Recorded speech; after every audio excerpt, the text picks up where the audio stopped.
Namo Amida Butsu, Namo Amida Butsu, Namo Amida Butsu, Namo Amida Butsu.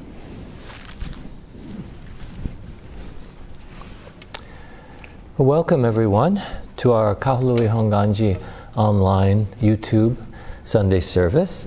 Today's service is for November 21st, 2021.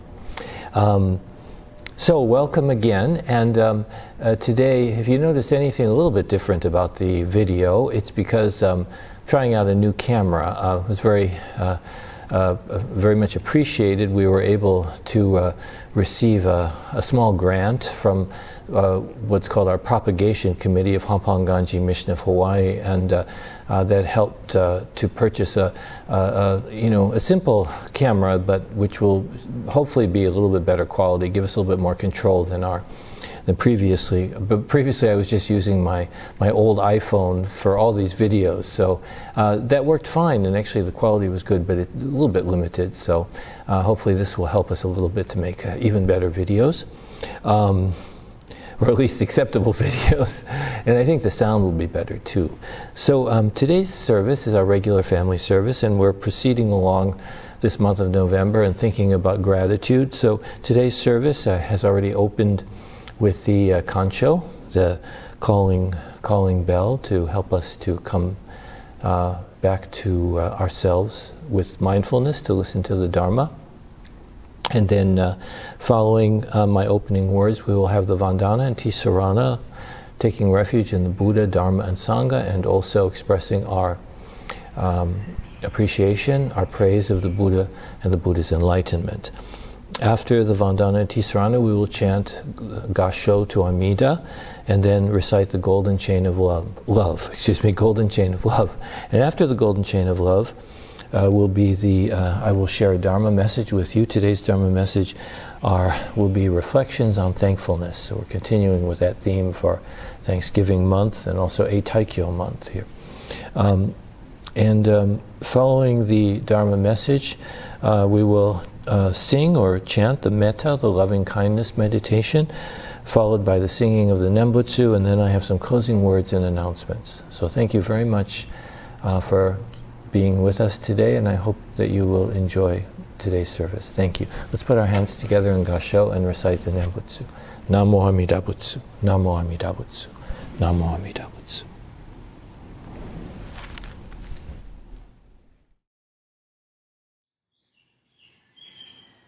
Namo Amida Butsu, Namo Amida Butsu, Namo Amida Butsu.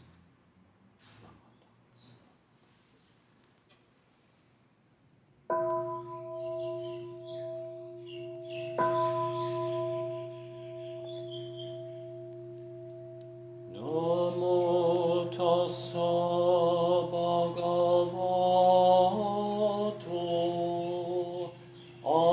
arahato sammasambuddhassa.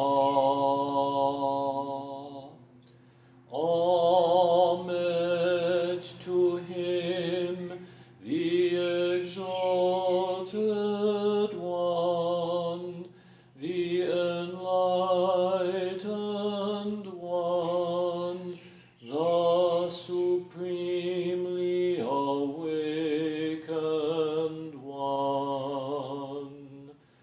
Bhutang saranang gacchami,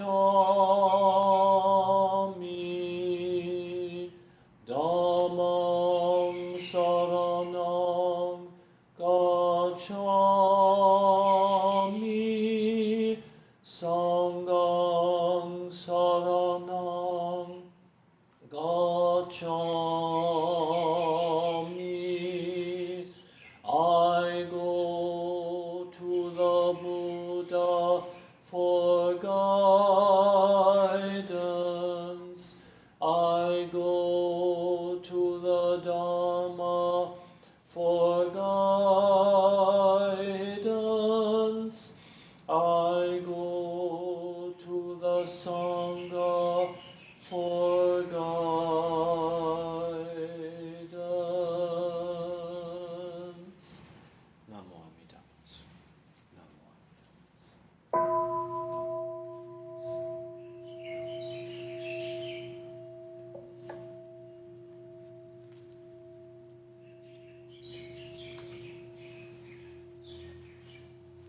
Namada, namada.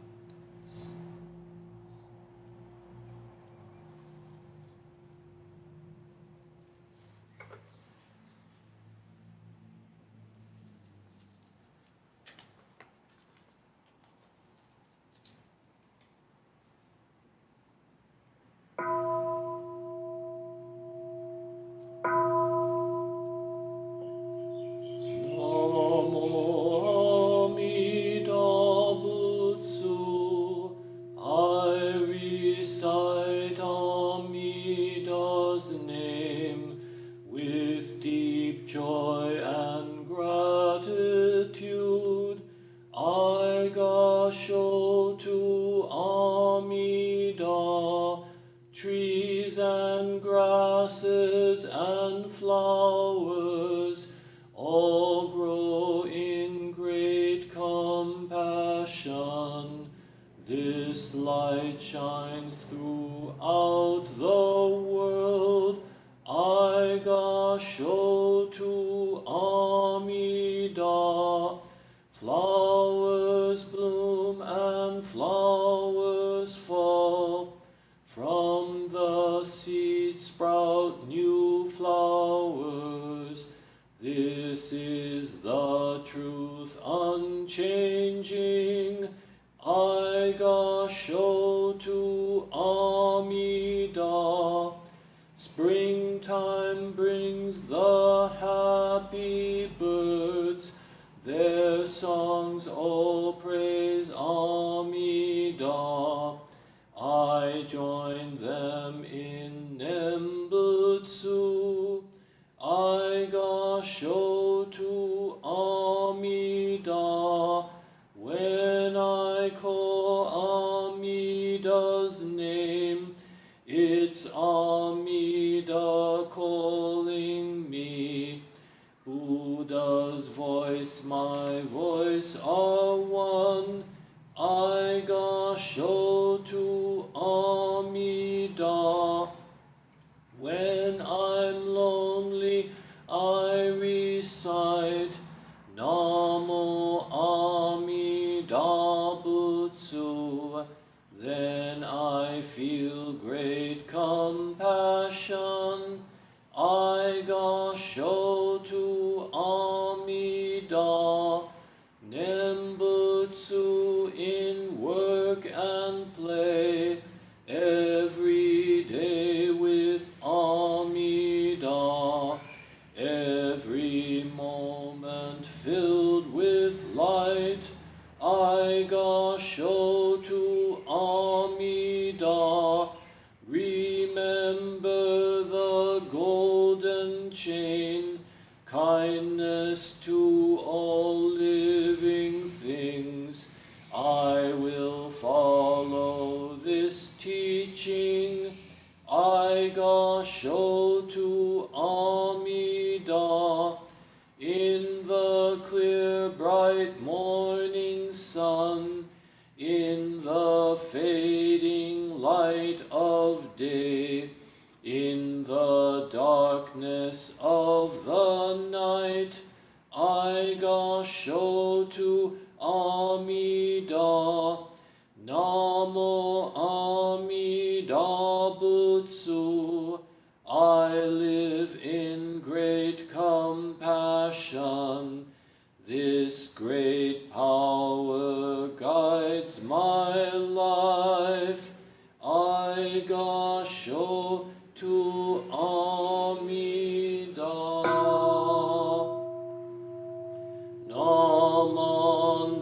Namandabu, Namandabu, Namandabu,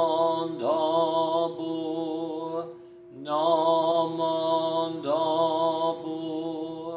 Namandabu, Namandabu. The virtue of Amida's vow is shared equally by all, together attaining awakened mind. We are born in the land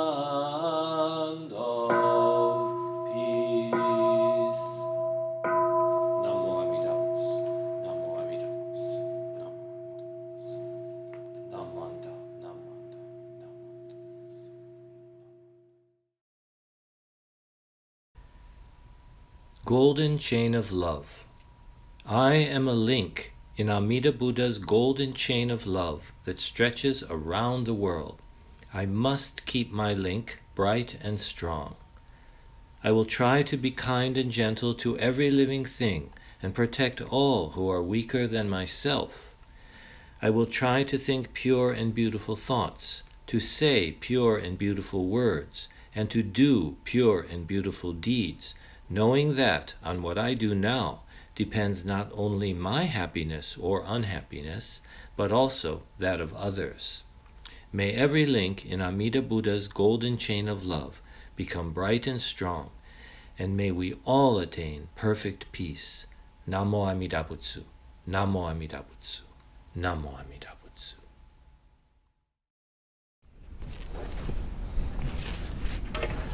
Well, welcome once again, and I'd like to share some thoughts about the Buddhist teaching with you.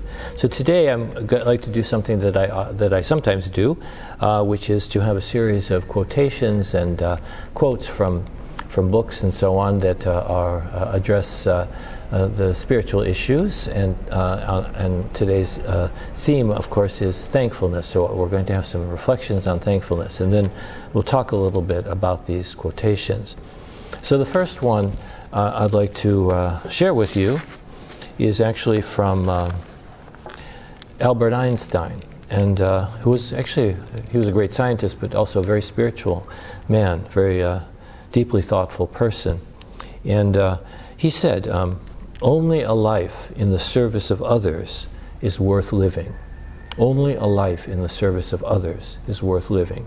So you might say, what does that have to do with thankfulness or gratitude? But actually, it's absolutely deeply connected with thankfulness. It is thankfulness, because when we, the consciousness that we should serve others, that we should help others, arises out of the realization that we are able to live because of the help of others. Only because of the help of others I am able to live. And that is gratitude. That is the essence of gratitude, as we talked about last week. So with the thoughts from David Stendhal Ross, the monk, the Christian monk who I quoted from. So yes, my consciousness that urges me to serve others, to live a life of service to others, arises out of gratitude. And the gratitude itself arises that because I realize that others have lived their life for my sake. So it's a continual flow. I am receiving and I am having to share and give to others, and that flow continues. And that is the sort of the ocean of gratitude that we all are able to live because we are given life in that ocean and sustained through that ocean, in that ocean of gratitude.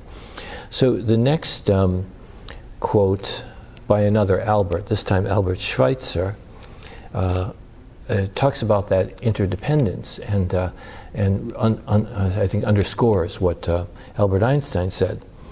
He says, many times a day, my own outer and inner life is built upon the labors of my fellow men, both living and dead. He means fellow human beings, both living and dead. And how much harder I must work in order to give in return as much as I have received. So you see, he's saying, many times a day I realize this. My inner life, who I am inside, and my outer life, what sustains me as a physical being, is built on the labors of other people. Not just people, of course. We would say, as Buddhists, would also say really all beings, all of life, all of the everything in this earth that gives us, that sustains us, gives us life. So not just now at this moment, but everyone in the past, both living and dead, he says. And so his response is, how much harder I must work in order to give in return as much as I have received. So he doesn't just stop with saying, oh, I realize throughout the day that I'm able to live my life because of the hard work of others who have gone before and who are surrounding me today. No, not just that. My response must be that I must continue to work harder and harder in order to give in return as much as I have received.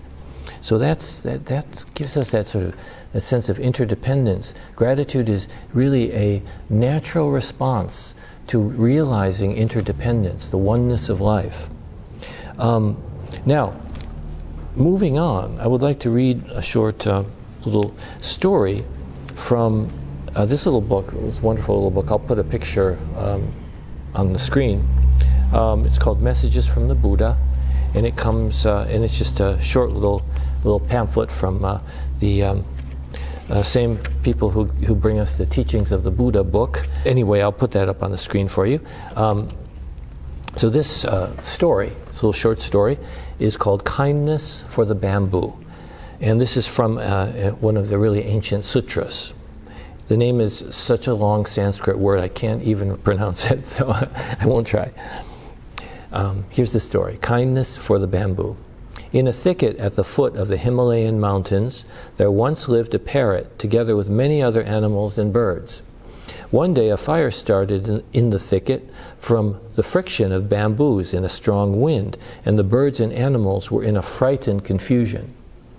The parrot, feeling compassion for their fright and suffering, and wishing to repay the kindness he had received in the bamboo thicket where he could shelter himself, tried to do all he could to save them. He dipped himself in a pond nearby and flew over the fire and shook off the drops of water to extinguish the fire. He repeated this diligently with a heart of compassion, out of gratitude in the thicket. Out of gratitude to the thicket. This spirit of kindness and self-sacrifice was noticed by a heavenly God who came down from the sky and said to the parrot, "You have a gallant mind, but what good do you expect to accomplish by a few drops of water against this great fire?" The parrot answered, "There is nothing that cannot be accomplished by the spirit of gratitude and self-sacrifice. I will try over and over again, and then over in the next life." The great God was impressed by the parrot's spirit, and together they extinguished the fire. So that's a nice little story. You might call it like a children's story. It's a parable. Obviously, it's not meant to be historically true, but it's very. I think it has a very important message. First of all, I think something that stands out for me is that in our culture. American culture, we have this attitude that there's nothing you can't accomplish if you want to. If you try hard enough, if you work hard enough, that's sort of it's true only in a relative sense. Of course, there's a lot of things that you cannot accomplish no matter how hard you try or how hard you work. It's meant to encourage people to work really hard and not rely on others. But I think this statement is of the parrots, there is nothing that cannot be accomplished by the spirit of gratitude and self-sacrifice. I will try over and over again. This is totally different from that attitude is you can do anything you want if you work hard. This is saying that when you respond to suffering out of gratitude, when you see the suffering of the world and out of gratitude for what you have received, you work hard. You don't ask whether you're succeeding or not, whether you have, you don't say, oh well, I haven't succeeded, or there's nothing I can do, so I may as well not do anything. Instead, you say, I'm going to do everything I can, and I won't worry about whether I can succeed or not. Somehow, gratitude, self-sacrifice makes a difference. Somehow. That's what we say. So that's what the parrot says. And then, of course, the God responded by helping him to put out the fire. But this is very important because this parrot, doing what little he could, responding what? First of all, in gratitude, right? In gratitude, because all his life he had been sheltered by this thicket of bamboo, and now he wanted to express, to show his thanks by saving it. And also he was responding in compassion to all of those who lived in this thicket and whose life was sustained by it. So he wanted to save the thicket so that they could continue to live, including himself, of course. So that's a very important aspect also of gratitude, that we respond. Our response in gratitude takes the form of action. It's not just, I think a lot of people think a lot of us think, gratitude is just saying thank you, oh, thank you very much, and then we're done. Gratitude is an expression that takes the form of action. We do something to help others, to express our gratitude for what we have received. So that's that one. And now I want to go on to another thing. This is from one of the letters of Renyo Shonin, and Renyo was one of the teachers of the Jodo Shinshu tradition, and his letters, which were written to little communities around the country of Japan, all that were scattered around. It was before there was it was really an organization. They were just little communities of people who were following in Shinran Shonin's teachings. And so he wrote letters to them, and this is the one that's most commonly read. It's short, but it also touches on the importance of gratitude, and it's also a kind of a mini lesson in the meaning of Jodo Shinshu, of Shinran's teaching. So it's called the Tradition of Shinran Shonin. What is taught in the tradition of Shinran Shonin is that the entrusting heart is essential. For when we abandon various practices and take refuge in Amida with singleness of heart, our birth in the Pure Land is settled by the Buddha through the inconceivable power of Amida's vow. Thus, the state we attain is described as, with awakening of a single thought of entrusting, we join those who are in the stage of the truly settled. Recitation of the Nembutsu thereafter should be understood to be the Nembutsu as an expression of gratitude for the Tathagata's benevolence, that's the Buddha's benevolence, for settling our birth in the Pure Land. And then he always signs humbly and respectfully.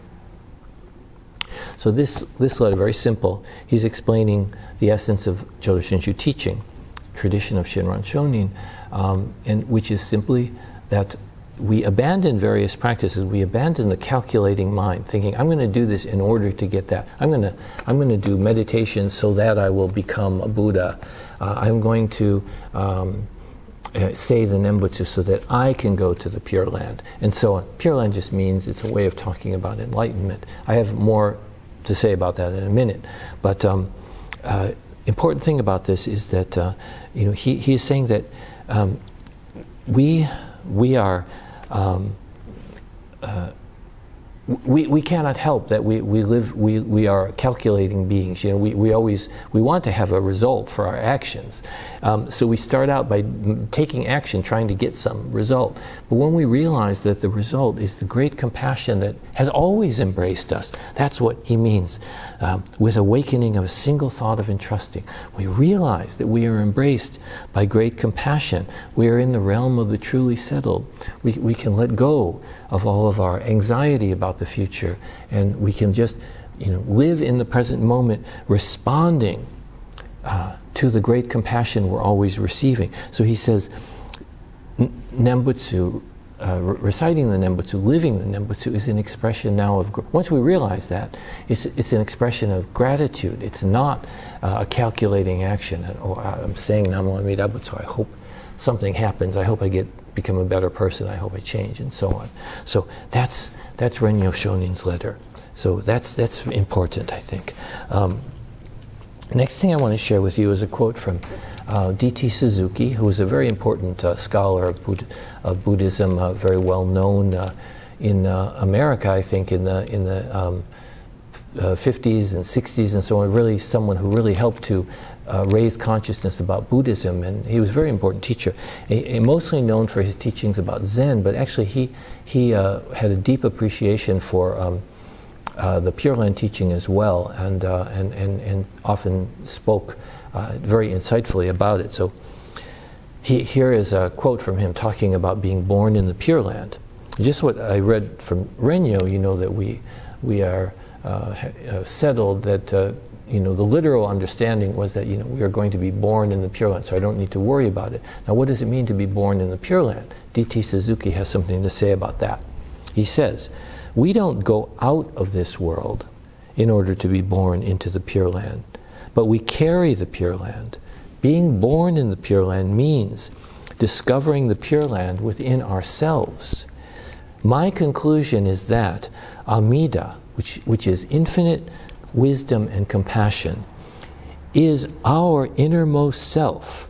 And when that innermost self is found, we are born in the Pure Land. So Amida is not, you can see behind me the statue of Amida. I'll put a close-up of it on the screen for you. But when you see, we think of Amida as the object of something we're worshiping or praying to, perhaps people might think. But actually, Amida is your innermost self, my innermost self. That's what D.T. Suzuki is telling us.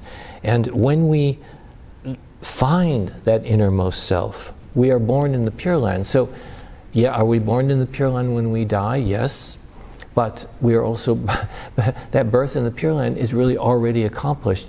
The moment we realize that innermost self, that Amida that dwells in us, that is our true self. Not something separate from you or I, but your true self, your very true self. That's what Amida really means. Boundless wisdom and compassion, which gives rise to everyone's existence. So here's another quote from D.T. Suzuki. And he goes on. He says, the Pure Land is not millions and millions of miles away from where we are. It is right here, and those who have eyes can see it around them. And Amida is not presiding over an ethereal paradise, but his Pure Land is this dirty earth itself. It's earth full of all kinds of trouble and problems. Being in the Pure Land is to discover the Pure Land within oneself. Amida is our innermost, deepest self, and when that inmost self is revealed, we are born in the Pure Land. So that's similar, pretty much the same thing. He goes on to, he talks about the mythology of the Pure Land, which is that Amida presides over this sort of paradise where everyone is listening to the Dharma and everything's made out of gold and everything. He says, that's okay, but actually the Pure Land is not necessarily that. It's this earth, not this golden realm, paradise realm, but it's this dirty earth, he says. So that's his, again, emphasizing where we find the Pure Land within ourselves. We find Amida Buddha within ourselves. It is ourself. Amida Buddha is our true self. And he goes on to say, it seems cruel that we human beings have to live in this world of birth and death, this dirty world, this dirty earth, full of suffering, right? We suffer so much here. But then he says, D.T. Suzuki reminds us, nothing awakens religious consciousness like suffering. Without suffering, we wouldn't even think of these things. We wouldn't push ourselves beyond our selfish and limited consciousness. And interestingly, what was the first thing the Buddha taught? The very first thing, life is suffering. Life is dukkha, this troubled consciousness, full of stress and anxiety, full of impossible contradictions, full of so much trouble and loss and grief and all those things. But if life really was just a paradise, who would we be and what would we be? It's a question. It's a question to reflect on. What does this have to do with gratitude? Again, to realize our true self is the goal of life. To awaken from all the pretend self, all of the calculating mind that's so worried about what others think and worried about accomplishing something that seems to be so important, but which in the end is really kind of ends up being nothing, being unimportant. In the face of our inevitable impermanence, our death, what's really important in life? And gratitude is that response to realizing what's true and real. So let me go on. So much of our thinking is based on our own wisdom, our own sense of our own, I know so much, I have the insight, I'm enlightened. But Shinran said, Amida's vow, that's the wish of this innermost reality for us to awaken to true happiness. He said, the vow of Amida is the medicine that purges us of the poisons of wisdom and ignorance. He's talking about our wisdom based on our self-centered mind, based on our ignorance. So the contradiction between, thinking that we know everything and the fact that we're actually full of ignorance. We know just a little, maybe just enough to be dangerous, as they say. But Amida's vow purges us of that poison, that ego mind that always thinks that we know the answers. So that was a quote from Shinran. Another thing I'd like to throw in here, and of course that is another aspect of gratitude, because to realize that we are receiving this great wisdom from the foundation of reality, from what is really true and real, in changing us, not through our own effort, but just naturally, as we listen to the Dharma, as we hear the Dharma, as we encounter the truth in our everyday life, in our suffering especially, in our problems, but also sometimes in our happy times of life as well. When we open our eyes to the Pure Land, when our ears are open to the Nembutsu, we're always learning and always being transformed. In a wonderful book by, do I have the book here? Ayako Suzuki, I'll put this on the screen if I can. It's called Living with Cancer, and she said, to forgive or not forgive is to look outside. If the perspective is turned inward, then I see that I myself am forgiven. I think this is an important thing, thing to be aware of. When we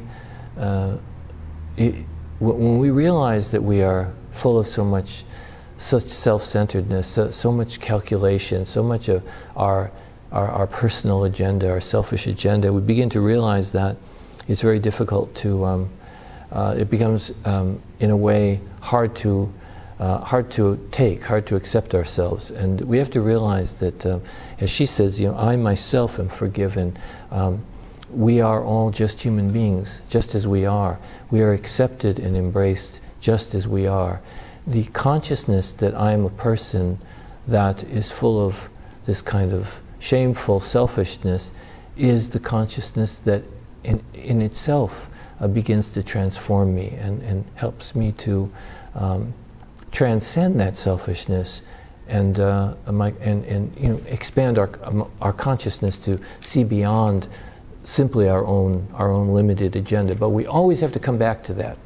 So it's not a matter of being wrong or being guilty and so on. We always have to come back to that awareness that I'm a person full of self-centeredness, and because of that, that sort of urge to survive, I guess, is really what it is. And because of that, my decisions are colored by that selfish mind, and so I have to be always aware of that, and so on. And the more aware I am of that kind of thought process, that kind of inner dynamic, the more my thoughts will be adjusted and changed toward a more compassionate, more of a reflection of that true self, which is Amida, boundless compassion. So finally, I'd just like to end with a quotation from Shinran Shonin. And he said, "In this foolish being filled with blind passions," that's that selfish mind, "living in this impermanent world, this burning house, all things are empty and vain, and therefore untrue. Only the Nembutsu is true and real. Namo Amida Butsu. Namo Amida Butsu." So thank you very much for listening today, and I'd like to wish everyone a happy Thanksgiving celebration on Thursday, and please enjoy, but don't forget to express gratitude, and that includes gratitude to all the food that you eat, for all the plants and animals that gave their lives for you to enjoy that meal. Please make sure you thank them, and thank one another that you have been able to share another year of life together, and thank everyone who was responsible for making the meal, and you know what I'm talking about. So thank you very much, and let's put our hands together and recite the Nembutsu. Namo Amida Butsu. Namo Amida Butsu. Namo Amida Butsu.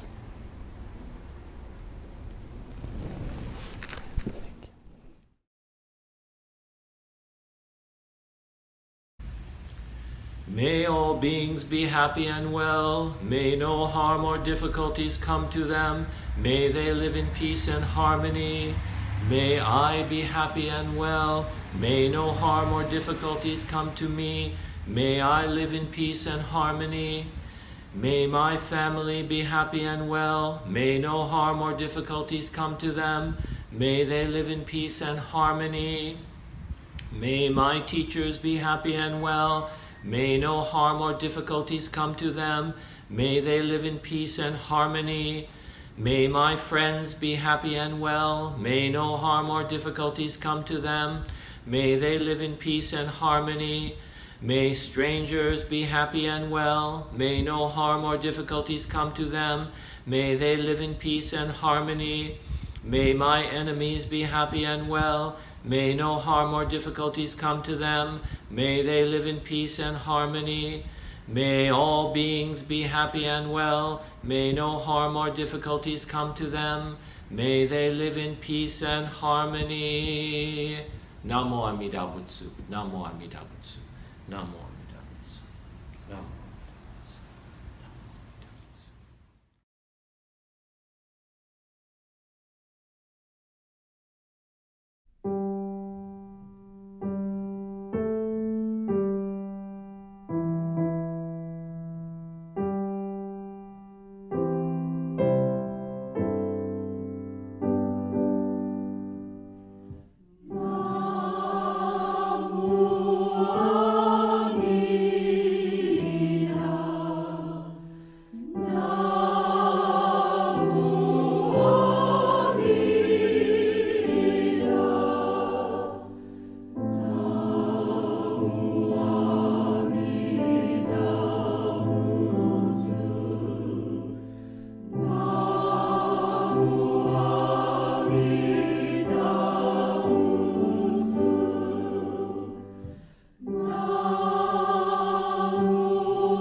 Well, thank you so much for joining us today for Kahului Hongwanji's online YouTube Sunday service. I do hope that you enjoyed today's service and that it was meaningful for you. I have a few announcements now to share with you about upcoming services. So next week, November 28th, will be our Eitaikyo service. Eitaikyo is the time when we remember really those who have gone before, especially in our temple community, and express appreciation because of interdependence. We are able to be here now and be able to have the opportunity to hear the Dharma and to learn and to grow in our lives because others were here before us and built this temple and made it possible for us to be part of this now. So we will have our Eitaikyo service and also our Family Gratitude Remembrance, which we have every month. And we will have that as an in-person service in the temple at 9 a.m. here in Kahului, Maui. But there will also be a video, so you'll be able, if you are unable to come to the temple, you will be able to have the same experience by listening to the video, watching the video. And so that's the 28th, okay? So December 5th, we will be having YouTube service only. And then December 12th will be our Bodhi Day service. Bodhi Day commemorates the enlightenment of Shakyamuni Buddha, the historical Buddha. And we will also have our family gratitude on that day as well, family gratitude remembrance on that day as well. And our Bodhi Day service, so December 12th, will also be an in-person service as well as having the YouTube video. So please join us for that if you are able. Normally we have the family gratitude on the fourth Sunday, but we are unable to do that during December because December 19th and 26th we will have no services, no video, no YouTube, and no in-person service. So there is a possibility there'll be a video, but it would have to be done in advance, so we're not sure about that. So then December 31st is New Year's Eve. We will be having a New Year's Eve service in the temple at 7 p.m. So I don't think we'll have, I'm not sure if we will have a YouTube service. I may be able to just film the in-person, or video the in-person service, and then go ahead and put it up